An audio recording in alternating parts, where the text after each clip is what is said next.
Oh, aba, asaro, iswa.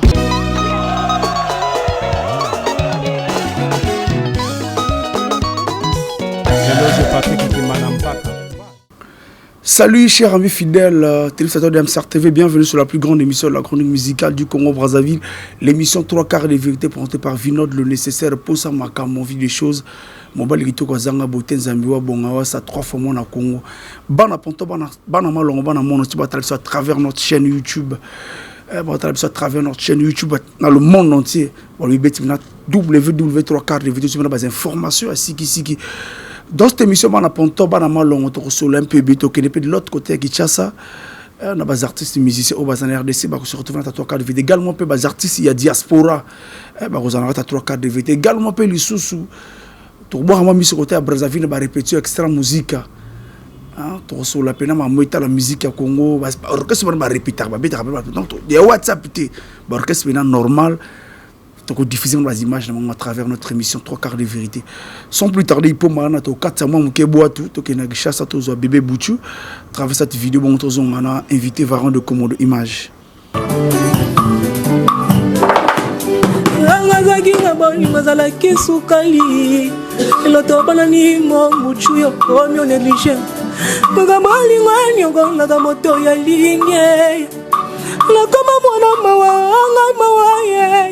Ngana leli ngana leli ngaye makasi mobali kona leza mwazina bambatate kasingu ya yakobi misema emiso ya sentiment baninga na ndako libala ba vivaka ba bonheur nga libala bambata makofi kutu koloba te ngamawa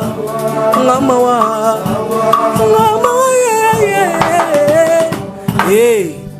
Salut la famille, c'est bien moi bébé Bouchou, votre enfant, votre petit frère, votre grand frère que vous aimez tant. Les bons mon on a travaillé pour Nabino et pour nos informations et bana Brazzaville, bana Pointe-Noire, je vous aime beaucoup na portable na mutema. On a des informations na page officielle na Facebook, Instagram, Twitter, YouTube, obetka bébé Bouchou officiel aux informations na et si vous contactez na moté na Pointe-Noire vous contacter Vinod le nécessaire, ce qu'on a vidéo le nécessaire pour vous avoir information dans la Pointe Noire. Je vous aime beaucoup et à très bientôt. Et signal nanga ibi makalamingité signal nanga choix et vous avez décidé non c'est la bien musala bien na choix na lobby ezate pas masoa eza monene ne capitaine nango ifazala monene toli oyo ebongisaki ekipaka te monoko brossé ou pas tala l'essentiel yeah. Monako sepela tena tape couleur ya cré sepela mingi soki ezosila na tableau bougie pesi la kapozwa lumière c'est moi venir na yo eza na souffrance sacrée entre ma bena malamu to pona toujours bolamu et choix arrive bientôt et tenez-vous prêts pour la information na Pointe-Noire. Vous contactez Vinod le nécessaire. Je vous aime beaucoup. Bisous. Voilà, Varan de Komodo, l'artiste. Bienvenue sur 3 quarts de vérité. Bonne nuit. Ouais, merci Vinod le très nécessaire. Nanga qui toko nangolu yanzambe pour ebi yende mutape sa souffle de vie. Voilà, apé sa roli, apé sa komela donc comme on a eu Kumbamana na première place et puis voilà quoi, tout va bien par la grâce de Dieu. Tout le monde appelle l'année 2019, ils arrivent à l'année qui qu'on a eu, c'est que 2019 ils arrivent à l'année Bon, en 2019, depuis na banda carrière, ils en ont basané où nous avons toujours à Salara moi iloko moko katia carrière nangai et puis katia vie. Bon, 2019 ils ont nous ça sur l'ormo ya makasi pour na signer dans la plus grande maison de production Congo qui est la maison Bébert et tout prod du PDG Bébert et tout que je salue en passant et le second manager German Koulenvokila Amour Ganongo Ombus et tout donc to signer na bango awasiko to zila makambo banda poto kene nango siko voilà ngana moni nzé pour nga 2019 ya ya numéro ya bénédiction toi parce que na mois prochain en décembre déjà mois souka donc moi pendant 2019 ya né ya bénédiction parce que 2018 les ko ya né minga ko swana va sal l'intel na boye ane openza na moni ke ya ki mo né mo pour na ya paix non ane ya pété na sona raté e boye bingana muta sona batu nyonso ba olanda nga babiki na mutu mamba ko swana te sauf que na na essayé qu'à se défendre. Voilà, il y en a battu sous bagoya na genre mobile ka salir personnalité, mais tant que les senga pe ko se défendre, faut qu'on se défende et on m'a battu sort bien on ko soit na tonini non. Loin de là, ezaka que au tienaté. Donc là c'est internet, vraiment de comment personne exact na kala ki varo de comment de ba memo ba ne. On a ce que discipline. On est à discipline au moni ndako nandako ezana balwa nango okozala ta musozana no indépendant mais tango comme maison mo bozuyo et puis n'importe quelle maison t'es ta bébé et tout prod et zuyo et PSP moi mitindo nango yo péton artiste faut tout ça pour boke musique pour s'auto-citer Mobulu Kaka. Voilà, tu n'es pas le seul, hein? Tu n'es pas la première personne plutôt à signer la maison, bébé et tout. Il y a bateau au côté de la maison, et puis il y a un bateau maison, on a peine pour dire, tu l'as basé sous-souté. Est-ce qu'on a un bon terme, on a bandé quoi, au la maison, où il succéder, bon, on a Motutu, as artiste musicien congolais, où il y a solo, on a bien, on a une bonne relation toujours. Ouais. Ezala ozalaki ezala ozakate ezala agin orchestre mo bolongwa kuno kenda so wapi nazala na ba bonne relation na bango parce que na lingana no baningana nga boto sala boulot moko malgré que peut-être pas na bango ezala ngote mais chinga na lingana no baninga oto sala boulot moko oya musique yango mona tango ba utaka ba yaka na Pointe Noire nazala toujours fidèle ya ozana bango la sa bango bolingo côté moi 10 000 peko bima na ko kumba pe mutu toketo bimisi yango à se retrouver pe na 4 donc voilà. Voilà, donc, contrairement à Bakansa, qui nous parlons de Komodo, concert, on va benguete, fois, on va podium, on va benguete.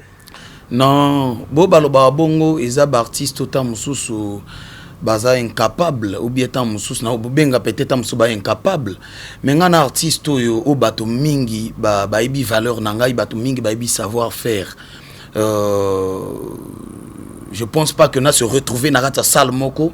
Koto musala nanga ona sale la lo wa musique ezo betama na zawana ba honorenga te wana skutu wana na batu misuvo lo ba pena ke baza considérer te parce que pose à la considérer wana katia sale moko bo musique ezo beta ba bi que grand nom ya la musique congolaise varon de Komodo azawana to entel azato rogaroga za est-ce comprendre azana gatwana bo matisa été o remarquer que na uto mona ba image mo bo ifali pour pa obeta na Brazzaville grand prêtre Rogaroga na salle a matisaki ezala bongo parce que artiste ba mona tamusu ke tamusu wana salle ba bengiote faut se o mituna pourquoi tamusu ba ebiote tamusu so ba matsope mvanzi donc voilà parce que vraiment de Komodo tout le monde séjour dans Brazzaville ou meli moi minga aux absent na pono.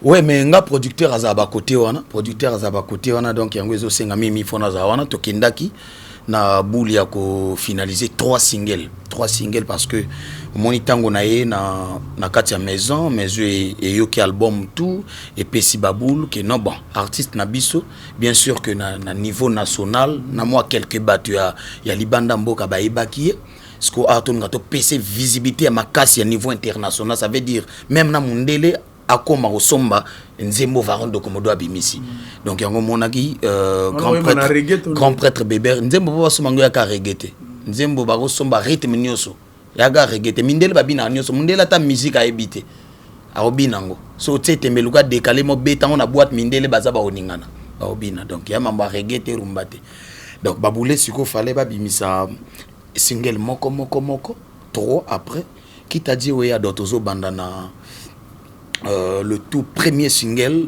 Orphelin le single le plus attendu au bateau Touba Ozela donc obimaka la trotté to essayer ko ya sous tout le monde déjà ba affiche sur internet date bon date bozo suka ba affiche obimagi wana ezaka po sineke lo rezo ya mais ce qu'il y a date bozo su ba affiche à date mon le 25 décembre non c'est pas novembre le 25 novembre mon anniversaire mbala mon clip Ozela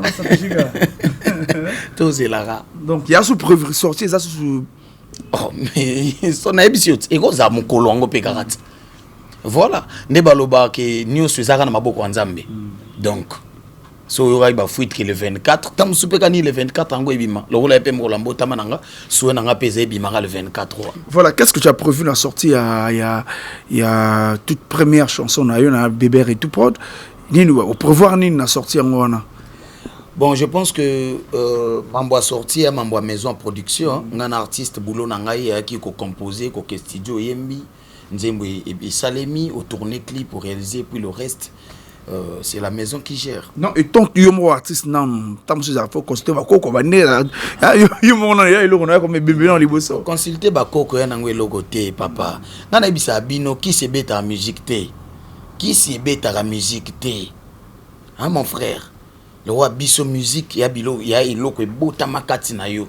Pour nga banda bo mwana na betelo lisolo banda ja 4 ans, 4 ans, 5 ans na banda oyembara déjà na ba village na beta ba manzanza. Donc ça veut dire ya iloko e botama. Sko so kisi tonini existe à peine dans la musique tam so wana ka moi ilo moya ki compléter ka peut-être so kinini mais vraie base et non faut weba musala. Voilà, mais vraiment de commando na ba vie na YouTube ba sika contrôle bien na musique voilà un peu ba vie ba soutenir rayo neni ba rosa la pour rejoindre single ou tu dis que CD physique ko zalate mais tam so ba intérieur na mboka possibilité ya kokota na WhatsApp exalté tu vois est-ce que y en a vous allez un peu précis dans biloko wana non orphelin de Jésus nzembo était comme na WhatsApp té mais était comme na ba plateforme nyonso ya digital o était kaka na sur YouTube pa ya nzembo tinanga nzembo na WhatsApp na tindo 1000 francs té biloko wana chez bébé et tout pro des alaraté donc on a ba WhatsApp production donc on peut des bébé et tout pro production mais les producteurs WhatsApp vous savez té na le bongo té yo zamuta polémique papa non mais WhatsApp production tu m'apprends la nouvelle WhatsApp production bébé wana biso to WhatsApp bango ba WhatsApp production té bébé et tout pro dia WhatsApp production té biloko wana faut péter ba WhatsApp production bo abeti ba teka na WhatsApp otina na mfisinga 300 chez biso ezarate voilà mais avant de commando bazar mingi na Congo Brazzaville mingi côté à promotion on doit le dire banze mozo bimara bazar mozo bimara vraiment promotion pena makasi zate accompagnement on le dit véridiquement promotion zate accompagnement zate yope artiste on zomona ba échec ba ndeko pon ba mozo bimi on na album mais deux mois pamba tina kwani siko tango zomona ba album wana ba échec ba ninga saloni artiste. Bon, ndeka na lobby musicien ayembaka, ayembi, a composé nzembo ayembi, abimisa sali clip et puis reste ça membre producteur. Donc je pense que l'année soana faut essayer ko kutana ba producteur autour na ba mais ndeni ba musicien na mino bozo produire un album et ça 2 mois après zo katana. Je pense que ba opé sa réponse. Moi étant un artiste, je pense que musala musicien a composé nzembo ke studio sali au sali bo esuki. Producteur azui relève voilà. Voilà, parce que Varon de Komodo, parlons maintenant de ta relation. Tu vois, Varon avec la relation qui est Brazzaville, Nengue Zalaka, un peu na grand frère né, c'est Totoser, qui fait un bon un peu belle, mais de nos jours, Varon comme moi, tout le monde est scara. Non, n'a bien abattu tout, n'a bien abattu nyonso, n'a bien abattu nyonso. Mais ce que ta chance avec TM9 m'a dit, c'est la peine de me là honorable Dimitri Bayendi, sans dire moi qui tourne, c'est là où il fallait y avoir un liboso. Ah, évidemment. Dans le lobby, album Yaranine. Le temps aux yeux producteurs, album maintenant album na otu. Au même album na otu, Ayoki. Les Ayoki disent qu'albi bon. Na idée n'a étant producteur professionnel, n'a préféré boy. Donc on les a 10, tolon la ils a sous 10, t'es à la 6. Comme ça le reste attend un prochain album et quoi. Donc c'est que ils ont les allons na dit ben album m'a dit non. Nzembo na pesa ina boule pesa na disque ya muntute. Mais non yo loba ke na disque na yo na disque na yepe. Na lobi nzembo na pesa ina boule uzana disque ya muntute. Ton cher frère Trésor Voulant Madiba. Non, nzembo ezali pena sélectionné parmi ba chansons oyo obimana ki t'a dit quoi parce que balongol banze mususu to bimisa po ba titre za mo ebele troté d'autant musuka 6 ou 8 obima. Mais nzembo pinda ezali déclassé. Ba préféré que non to bimisa non oyo ezala boy. Tu tiens on ngwana. Parce que nzembo on a honorable territoire honorable. Honorable Brice Dimitri Bayendissa, hein, Brice Dimitri Bayendissa, l'honorable du peuple. Hein, Moutamouté Mamalamu, l'honorable, le gouverneur Varon de Komodo vous salue quoi. Et moi, j'habite au soleil déjà. Tout au Koutanaïna, Ndekonangaï, Merlin Bouton, les qui a parlé, donc tout Koutana l'honorable au soleil d'Yanango. Et moi, j'habite au soleil. Donc, suite aux à l'après. Voilà, Varon de Komodo, à travers cette vidéo, hein, donc, total a duré Luemba, de Paris, total, tout seulement, Moukina duré Luemba. Alors, bana ya Pointe Noire, bana ya Maluango, bana ya Njinji, bana ya Congo Mobimba, Mbote Nabino. Je suis bien Durel Lwemba, cerveau penseur berceau de l'humanité, source de provision, l'expérimenté, le faiseur de leader. Auteur, compositeur, arrangeur, aujourd'hui interprète. Bolukaki lukaki ngai pe ebele, botunaki tunaki pe ebele. Bamisu bakansaki ki natikaki, te natikaki te. En fait, nazaki kana wiklo, en train de travailler, département ya qui interprète. Donc, je vous ai dit que je suis interprète, mais il fallait travailler par département. Voilà. Et ça, ça la makamona hasard. Donc, il fallait vraiment qu'on travaille dans un Sabino, on a travaillé qui.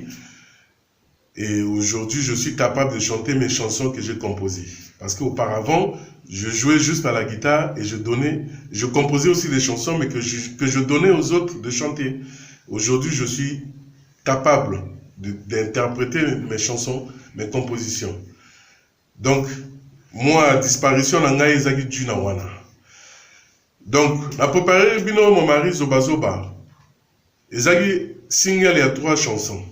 Donc, mon mari Zoba Zoba, condamné d'avance. Et puis, je suis là. Donc, là où je vous parle, il y a déjà 2 titres, autosari clip. Il y a sur le marché. Il y a un point noir. Il y a en tout cas, il y a un point noir. Condamné d'avance, plus mon mari Zoba Zoba. Là, je suis en train de préparer le 3e clip. Titre, je suis là. Donc, d'ici, vraiment, avant ma fête, clip, il y a je suis là. Générique. Donc, vraiment, on va faire bino na biso tout okobina. La rythme à mon mari Zoba Zoba condamné d'avance et puis je suis là. Donc, vraiment, Sabino Zaïté. Mais je voulais juste, dans l'examen message, que Durel Lwemba, musicien et Mbo Kanabino. Parmi les musiciens Mbo Kanabino, beaucoup compté Penangaï. Beaucoup compté Nangaï, Boebinga Lazam Tamisala. Voilà. Dans les cas, pas dans le Bamanga Mingité, mais Moussala Ndé. Donc, Moussala Ngona Sali, Moussala Ngona Sala. Donc, besoin de soutien à Binoka Ndenge Zalaka. Et le message fort ce soir, c'est que Durel Lwemba vous aime. Je vous aime tous. Voilà. Nzamba Zanabino Koto Bozali. Et surtout, mon pandisamo, il y a 3/4 de vérité. L'obéla va te vérité, quoi. L'obéla va me vérité, l'obéla peuple vérité. Peuple a besoin de la vérité que Durel Lwemba interprète aujourd'hui. L'obéla peuple vérité, 3/4 de vérité égale à la vérité. Ça veut dire, il faut dire la vérité aux gens. Voilà quoi. En tout cas, bonne soirée, Nabino. Nzamba Zanabino, je vous aime tous. Voilà. Durel Lwemba depuis 8000 km. On est ensemble. Voilà tout ce plateau, mesdames et messieurs, toujours avec Varon de Komodo. Donc, tout le monde saurait orphelin. Ou bien, dit Genzi, moi, mais là. Tena zonga nanu na kala. Yobominga, yosasinga ko sasa Yobominga ko boma. Okomisinga pena porta lolo boina kota. Yisleman yobominga, yosasinga ko sasa Yobominga ko boma. Okomisinga pena porta lolo boina kota. Eske nako limbisa na mabosali ngai. Eske nako pardonne na mabosali ngai bébé. Bolingo na yo Carole de Manoko komisinga zobe. Nalela bolingo ni rwamburi. Nalela bolingo bienvenue le kakae. Botika nalela bolingo ma frère Vanessa Aisantu. Nalela bolingo Sigu mama Sik. Botika nalela bolingo Roland Ibata. Voilà, président Roland Ibata, bien. Le président Roland Ibata, Moutoua Kamali, Luana Roland Ibata, sans oublier le disciplinaire des héros, bienvenue le Kaka Moutounangaï, Nabosa Nazoyote, Niron Abouri, le cœur de Carole de Monaco, Basalam Yangoana, Erol Moukassa. L'homme de Dijon. Président Kobin Kosamoa na Poto Fan Club Varon de Komodo à Diaspora Bambote Yangoana. Destin Messiam, l'homme des États-Unis d'Amérique. Destin Messiam, Yone Makambo. Ça va. Non, Nasuki Sana, mon ami Prime. Mon ami Prime Tati. Ça va. Voilà, Varon de Komodo. Ah, Prime Tati, voilà. Varon de Komodo, parlons de Poul Malebo. Hein? Poul Malebo. Ah, mais on a nominé tous les na mamuna. Ozelo tu na batu bagi nominé tu na ba question. Non, ne même ce gouverneur, gouverneur, ça n'a pas plus na Poul Malebo gouverneur. Ah, mais faut baba primer batuna no na banani onini. Ba primer na elo onini. Na sens nini. Ba eza ba révélation eza la rabanini eza la. Bon ngana su na tante na za révélation, bon ngana bima déjà. Donc, on a orphelin de révélation Afrique centrale, on sait jamais. T'es orphelin, t'as monsieur ma meilleure chanson. On a rêvé, et puis ma meilleure chanson orphelin.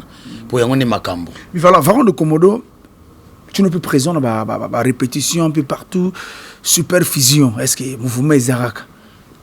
Bon, cause à la sous-présent, on a répétition, de un place, tu as répété, tu as problème à siège, il y a matériel ou Isagiwana. Donc retour na pende na Kinagi Brazzaville yo moebi et l'on monde na lo babat ba comprendre te bas artistes musiciens congolais la plupart baba fainéant ça veut dire banga au travail ka po faut banga au travail ka faut mutu train azala de le roi za mutu train musicien mo po yemba faut ka varon azala faut asala bo faut ngana azala est-ce que tu vois donc sinon pas sur les appels artistes ba travailler na Kinagi Brazza kasi ba orchestre etikala iko répéter malgré que toujours il ba départ il y a quelques artistes au bakenaga orchestre au moins ngaki etikala répéter donc on a kotaki fallait na pe mamke pour santé pesari bien té donc je crois d'ici la semaine prochaine toujours démarrer la répétition na supervision de to mesana ka to toujours siège non loin na palais côté nazala wana na Kwiku comme na zongi fief mabelo e fulangai o etombolanga likolo endimanga ta na uta Brazzaville na ya Kwiku donc na zongi di mabele je crois bien si semaine prochaine des jours bandozoa ou yatare pour filmer mouké et puis voilà profiter pena lancer na lancer recrutement ba musicien tout artiste tout au betaranio so yemba au salar animation so za na posa ou intégrer orchestre supervision porte les apolele pour na ba musicien tout au betarelo tout yemba robinara porte ya polele longue sa mission so ba orchestre contacter Vino de le très nécessaire contacter Vino de le très nécessaire et ça l'a bien quoi. Voilà, parlons de qui n'a pas coulé, c'est mon affiche que vous avez chez Papi Soulouana, quelque part dans l'oreille, je pense, si je me mémoire dans l'oreille, moi concert les Alawana. Bon, à l'occasion anniversaire nangai na lingai no mam ko sala comme au boy genre acoustique, tu invité batou tout. Bon moni na makambo ndenge orphelin zoya il fallait que tika na orphelin ya osaba mambo nango nde ba préparer sortie nango tout parce que toko sangisa te sortie à concert et préparation à concert sortie à orphelin tous un peu embrayé tu vois donc et kozara eloko moko na ko inviter ba proche nangai tous à quelque part ba bouteille champagne kezongi ba bouteille whisky kezongi to lenta bande to mesana olia na Baxel Musodia monsieur la bière c'est un business mokili mobimba la plus grande maison d'habillement au Congo né awa tozali bino mo monara décor toza bakoto to la tapé bakoto tant bo mona banda likolo te c'est bo comprendre que muntu yo ala ta ka bakote wana côté pena ba biloko bien zalara donc to kutana bandeko tout na on a benga na tsombo aye toza ta moins 30 40 et puis on a profité na remercier Carole de Monaco femme de luxe il y a déjà lobby na 4 bouteilles de champagne za po nangai. Merci na bienvenue le Kaka ya lobby 10 bouteilles de champagne aux apos nangai. Merci na Niron à Bouri ya lobby pe 10 bouteilles de champagne aux apos nangai. Na bosanité na natanga na otanga te ya lobby a osala cascade mukolango. Voilà, Hippo Malan dans le digital, hein, derrière la grosse caméra, c'est toujours Hippo Malan dans le digital. Tu peux m'assumer mon qui n'a 4 tons toujours en Varon de Komodo. Voilà, nous allons suivre Spirita Nanda. Un total Spirita Nanda, en Varon de Komodo, l'artiste. Image. Viens, je t'invite le 23 au mess mixte. Viens rencontrer ton artiste Spirita. Ça va être un concert de fou, ça va être un concert de fou. Ouais, ma stratégie déjà le 1er novembre, sentir que avant même l'album, mon aki tout ça qui va panneau un peu partout dans la ville, je pense que c'est une première hein. Album boy va panneau, tout ça qui peut dans ba feignon na kacha taxi, ba bus et tout ça. On a fait un peu le terrain et le 1er novembre, ça s'est bien passé parce que master bayi bas artistes, quelques fans, la presse également ba tout ba son ba CD le premier. Ça a bien marché déjà pour le premier et là aussi on a voulu faire un grand événement pour présenter l'album officiellement, Bato Bayoka album et aussi la présence des artistes qui ont participé. On a cadre album sur place, mais en ce moment ça marche bien, ça va. Voilà, Spirita, pourquoi le choix de la salle Mess Mix et Garnison? Déjà pour son emplacement, pour on dit quoi? La taille, non? Pour la taille, l'espace. Pour l'espace. Parce que le nombre de places, voilà. Parce que je voulais pas faire un truc genre à huis clos, comme on fait souvent en ville là et tout. Non. Voilà un truc où il y a vraiment tout le monde. Je veux rencontrer vraiment les fans, quoi. Je veux être avec en contact. Remplir la salle. En tout cas, c'est le défi. Ça, c'est pas à moi de dire, c'est vraiment les fans. Tu comprends? C'est les fans qui vont répondre, qui vont dire vraiment oui, on va venir, on va remplir. Ça sera un concert live ou bien? Ce sera semi-live. Semi-live avec ton orchestre ou bien? Ouais. Vous allez jouer avec votre orchestre ou bien? On va jouer avec, il y aura un orchestre. Bon, ce ne sera pas un orchestre genre tous les instrumentistes, mais il y aura quand même un batteur, il y aura de la batterie pour accompagner un peu. Donc, mais ce sera du semi-live. Voilà, la ponctualité au niveau de l'heure, est-ce que vous avez prévu? On va se battre pour respecter l'heure. Après, ce n'est pas seulement nous. Si on se rend compte qu'il n'y a personne à 14h, il faut que les gens viennent à l'heure aussi. Ah oui, c'est tu ça. vois, non? Ouais. Il faut que les gens viennent à l'heure. Ouais. Donc, c'est ça. On compte vraiment commencer à l'heure, mais il faut aussi que les publics soient là à l'heure. Voilà, moi je pense que le Mess Mix c'est comme le Zénith de Pointe-Noire. Signer le Zénith de Pointe-Noire avec 2 semaines de communication, Spirita. C'est-à-dire signer le Zénith avec 2 semaines de communication. On a eu un mois. Penses-tu Penses-tu vraiment que ça va? En tout cas, c'est un challenge, c'est un défi et je veux relever ce défi avec les fans. Spirita, pourquoi pas le choix de, par exemple, de l'hôtel Le Risseau un peu, parce que Spirita c'est plus au centre-ville. Mais je te dis, je veux pas un truc VIP, je veux un truc, je veux être en contact avec mes fans, les vrais, ceux qui sont en PACA, ceux qui sont à TT. Je veux voir mes gens, c'est ça. Voilà, c'est pas seulement écrit sur Facebook, Spirita, j'aime ce que tu fais. Viens le jour là, le 23, tu viens prouver en tout cas que tu es fan.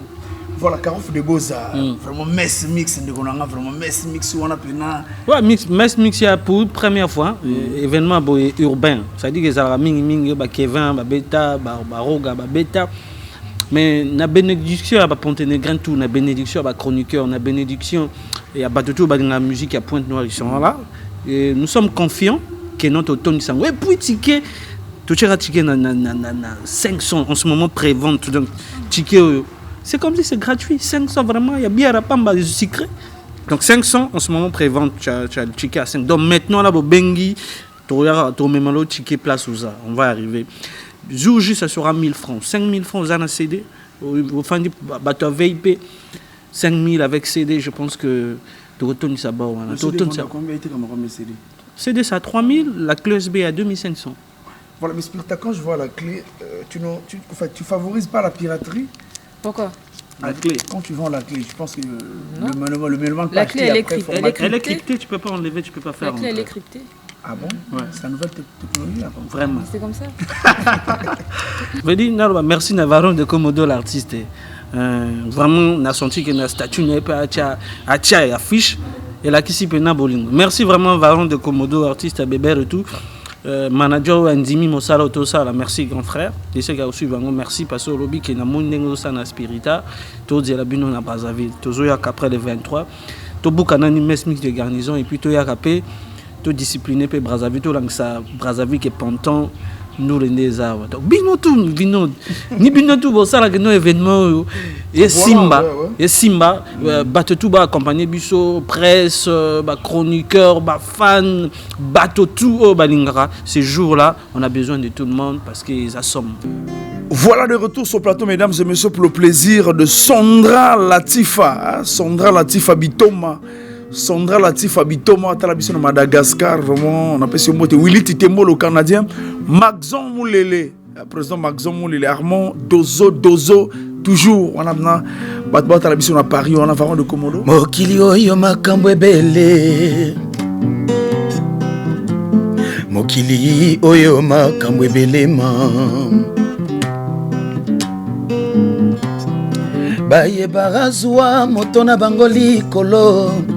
Marchant en confiance et sans inquiétude. Baye bazanga motona bango nase. Etambolia mawelelo na bango butu pe moi. Epa yanza kumbaye kita yo salaye. Mama mama mama mama. Elelo ya babola tanga mosuse kamwisa kabamvwama.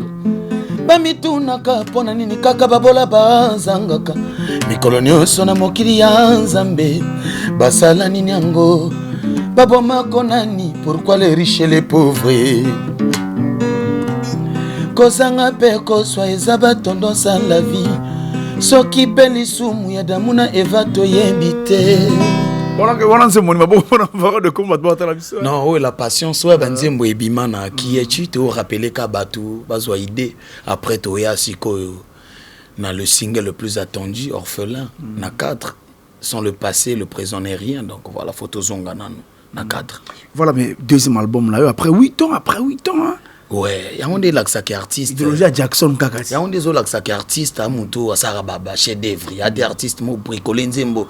3 jours, il y a comme Lelo na studio. Nzembo na fait la Lelo. Pour bimi ses clips. Nzembo na fait la Lelo. Pour bimi ses clips. Non. Mambo ya na maman na kala pe on doit studio à 12 000 on va misé belé. Mais tout le bas verité. Non, artiste photos au boulot na biso au sérieux. Frère, mon soso au boulot na au sérieux té. Kasi l'autre ba bébé et tout, ba au biso té. Et sa sérieuxité. Est-ce que yo mon non tant mon souper tout le moment maison bébé retour on a la maison on qui tout que pour les artistes ça on doit le féliciter asa parmi ba manager au pena bazo sa valeur. Donc manager producteur ça ça valeur ça bimi bana mboka donc vraiment je le félicite vraiment c'est un grand frère au pena ya mingité ko zombo on a pour la culture est passé mais voilà vraiment de Komodo. Bon, on a évité ceux qui avaient des artistes qui se comportent mal ou bien maison de production. Yo avant aussi est-ce que tel moi côté wana parce que pour la plupart on disque moi après visibilité pas révoqué. Disque moi après non on a quatre un contrat disque moi on a su manager mon sous. Est-ce que yo oso promettre bato longévité parce que la maison bébé est tout peu ba pote kozala. Est-ce que oso promettre bato longévité et puis na assurance pena nakoloba mingi te papa nakozongisa yo na loyembo nayepa ya bébé retour sur contrat na biso eza bongo ya 3 ans na 3 ans wana nakosala balbum misato nakorespecte se contrat na ngai j'espère que bango pe bakorespecte se contrat bayaka soki babimisa moko eza na yebi te ezalaki contrat to contrat te me kasinga na ye na contrat. Voilà lisolango e vino non de comprendre contrat bien na ye na lisolo ya contrat soki na yebaki mbele pe na mimaki yango otanga pondima makambo nazo yebisa yo keza ya c'est vrai na ye pa bébé retour sur contrat to sine bongo mokanda ba signature ezali ba magistrat pe batanga ki ba confirmer contrat na biso. Voilà, c'est l'ambiance de 3 quarts de vérité. Balobi pena keba na WhatsApp. Ils ont divertir ba te belé. Babi WhatsApp. Monde la salango pour se communiquer mais ils ont divertir ba te belé. Ba promesse les cas 12 mois de répétition. Mais disent que Bimara a été producteur le baka na WhatsApp. Alo baka na WhatsApp.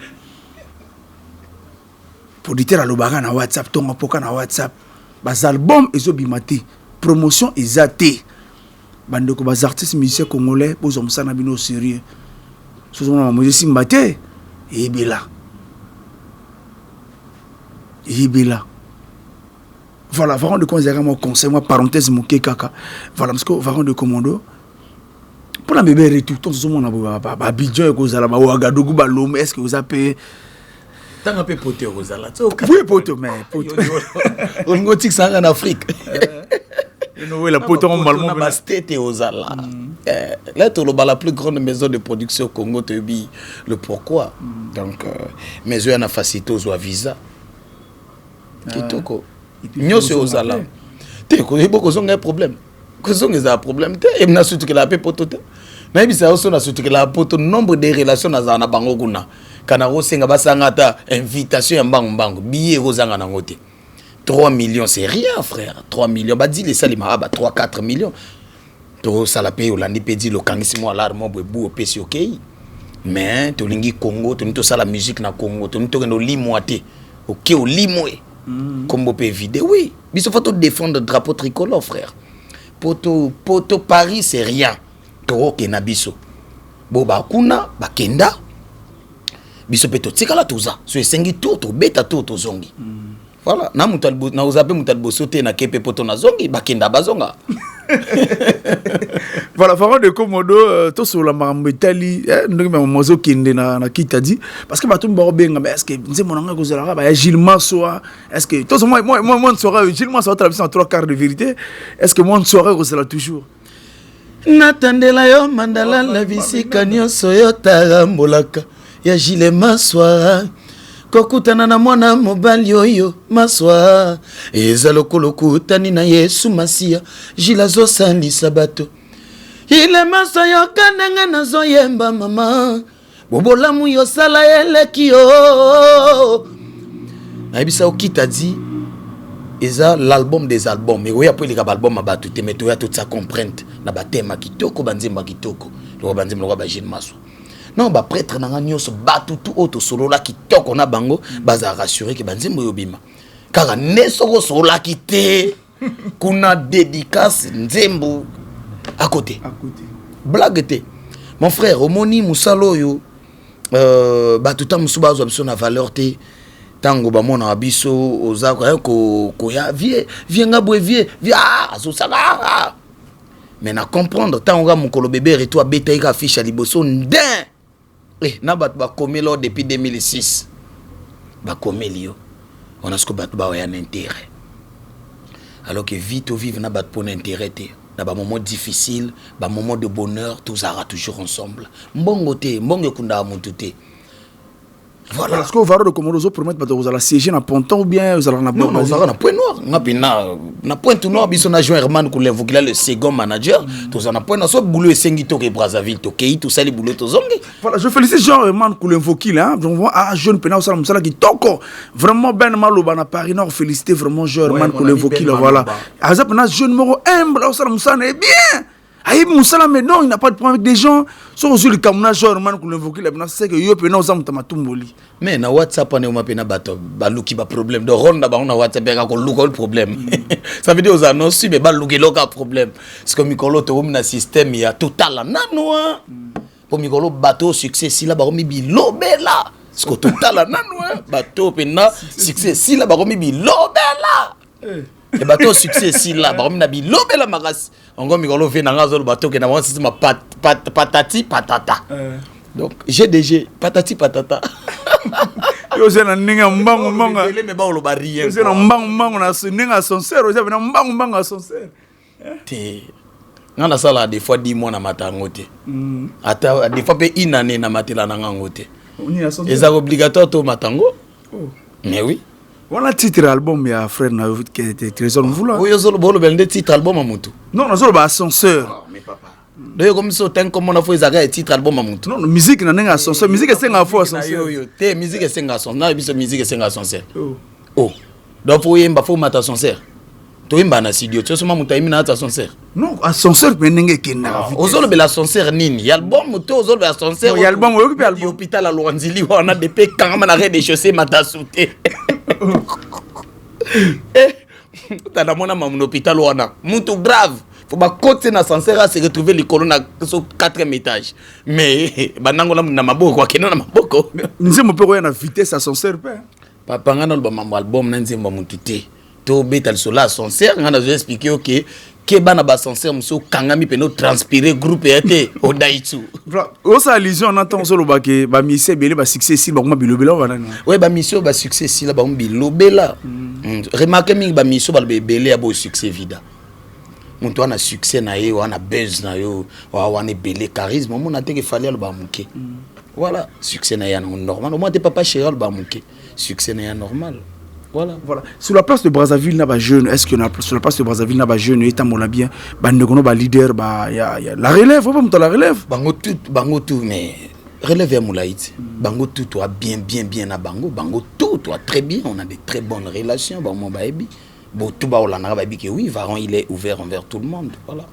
Voilà, vraiment de Komodo, on tombe vers la fin. Donc, tout le monde qui est presque dans souka, entretien la biso sur monsieur Zanga qui te sur là-dessus, qu'on sera un peu bien. Ouais, nana expliqué quand il a moi qui na batu. Vraiment, batu ba quand ça que orphelin et Zanzembo Oyo, yangonde ego clôturer album qui t'a dit que ce combo na oya na katité après au seul artiste problème non. Vraiment, Banzembe vous allez belé, qui t'a dit que vous allez moins 6 ou 8 titres. Donc ça veut dire Banzembe au boire à battuser belé. Na vous s'excuser auprès à battu tout. Vraiment, vous avez la passion. Vous avez orphelin parce que orphelin ils ont une son dédicace. Il y a son dédicace. Bon, il fallait qu'on compte ça quelques noms où il y a aider les orphelins. Donc, tant que vous avez dit que vous avez été, vous avez été, que artiste à Zengra, artiste à Bossani, artiste à Saliboué. Non. Et ça va que Banzembo Belé, oui, après orphelin, tu es entraîneur d'amour, après tu es générique, après tu es. Donc, place à Outsa Babanga et Belé. Donc, on a profité de Sambo, tu es mon vieux, depuis Brazzaville, Roland Igoué. Ouais. Le président Roland Igoué et Wawa Roland Igoué na Brazzaville, Bambote Yangwana, Patience Kende Mokonzi. Bambote na Ope Yangwana, na Bosanate Lydie Siravo, femme de luxe, Lydie Siravo, Eric KBG, Eric KBG, Bambote na Bino Yangwana. Tout ça, on a 3 quarts de vérité, mais ça voilà, nous allons d'abord suivre les répétitions d'extra musique, répétition parce que mon mouvement faut répéter répétition extra musique là où tout le monde Yellow Man, on sait collègue non pour nous Yellow Man, vraiment extra musique, Yellow Man, Zizou Zidane. Yo pas nous idole Zidane non, m'tapé ça go ça la musique. Te m'tapé ça go ça musique il y a des fois. Si collègue na ina monde ngwa musique na iko yemo ikuta na skona batu, bo ba yemba na ndenge mona bi non. Pour obi série à Kalat ba voix bana mike sko lobi na fona travailler le roi bateau donc na wane pecho na vie na ngasrangalo azai pa papa chéri na kin Zulema après na sangisa bango le epesa batumso no redi lo donc muntu nyonso yo kanga na couleur o alingi mais tout à l'heure to démontrer ba yo kanga na moi 3 couleurs pour va comprendre le beau plus muntu nanga lo est-ce que vous na wana ko mbafro. Ah papa. Voilà, nous allons suivre les répétitions du groupe Extra Musique. Qui t'a sous bastard Mickey papa. Boni boy. Yeah.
Voilà, de retour sur le plateau, mesdames et messieurs, toujours avec Varon de Komodo, l'artiste. Voilà, de Komodo Mokabana, tout comme les Mokili Oyo, Isaya Nzambe, Akela le riche et les pauvres, et Mokwa Biyitina. Si ma ekobo ya dona F na jardin to koma lelo konyo koma. Mwasi ya komo na pasi na kobota mobale ya kolia na motoki na ye. Paro mokota suita ka malaria banana ye. Ezalaka tonto na bozangi mbongo to simaliwa ya ba paro. Bana bakoma ko telengana pe babenga mi bo orphelin. Voilà, orphelin. Kasi mabeni orphelin ya salam. Pour tous les temps, nous sommes na passe à la vie. Baïba koufela baboti ba koma lelo konyo koma par manque de soutien. Ou ta papa koufanga na flavi badinga to tikala. Wana ba parler ba toazo saka. Bana mawa, bana mawa. Orphelin zana posali sungi.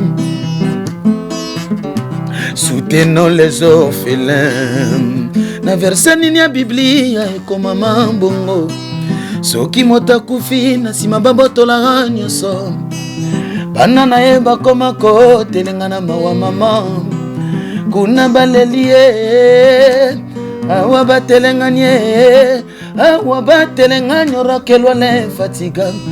Pardon bino batombo zuwa mwa mbongo. Bisobo toleka ba moment difficile ya vie.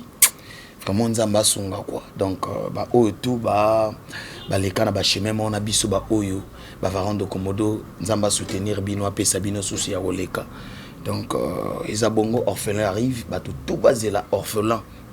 Orphelin vraiment le single le plus attendu bozela ngo pour comprendre que tokena bango kaboye. Voilà la bande différente de comment tu cabana yo. Ouais, mais avant tu cabana on peut cet exercice à mambachan de toloba kaka. Na banani. Hein? Na banani. Non non, yembaga pour exercice. Ah voilà. Ah, vino yo pena polémique au tigate hein. Non, on peut cet exercice na banani. Yo Jackson pour un toto on peut cet exercice. Ah. Donc Michael Jackson pour il y a pas non pas ça. Y'a patient.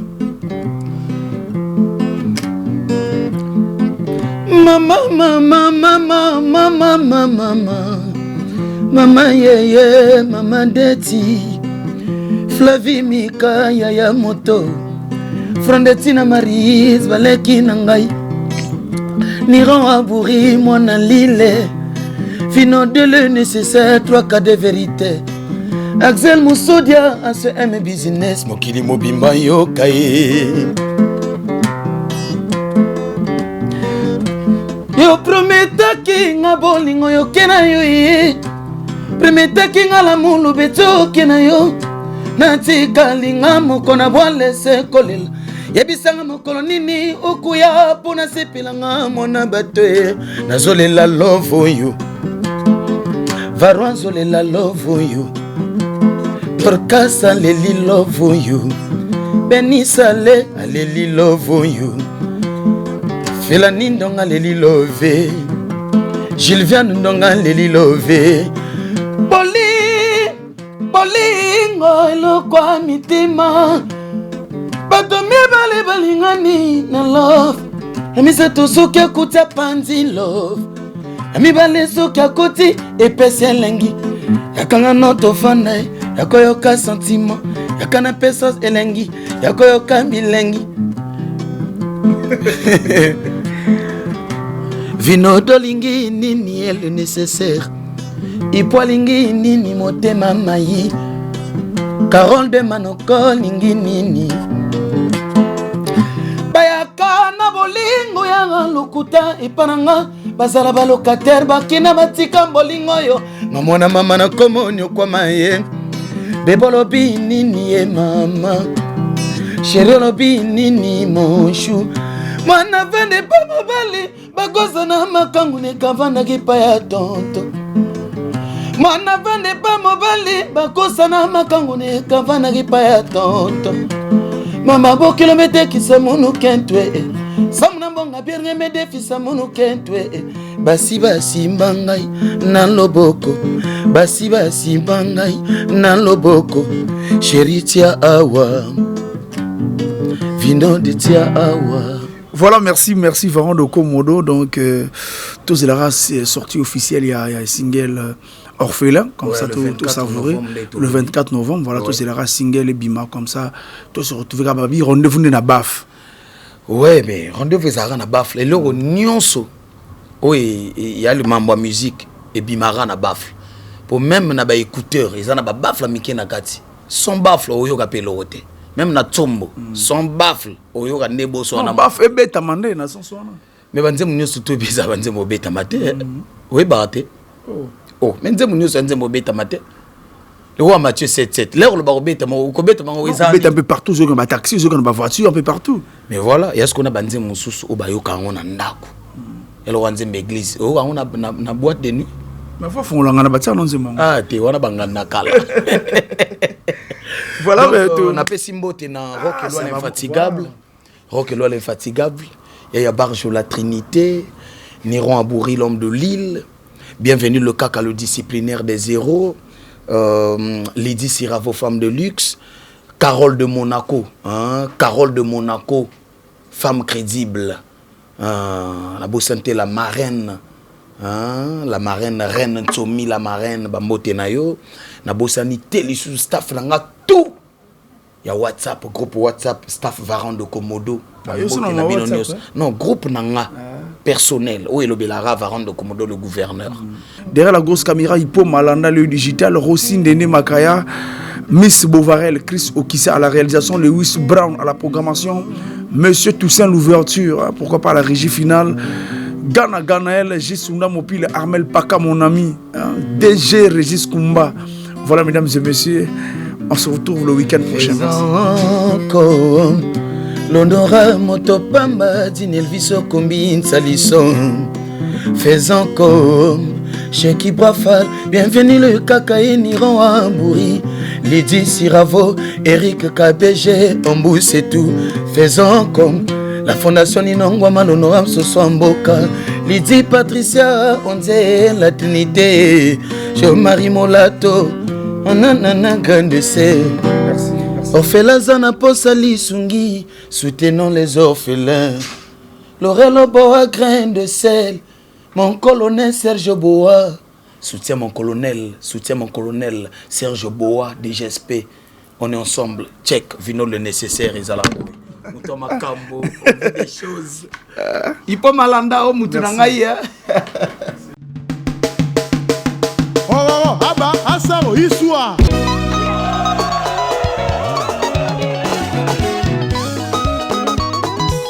Le loge Patrick qui m'a l'empaka.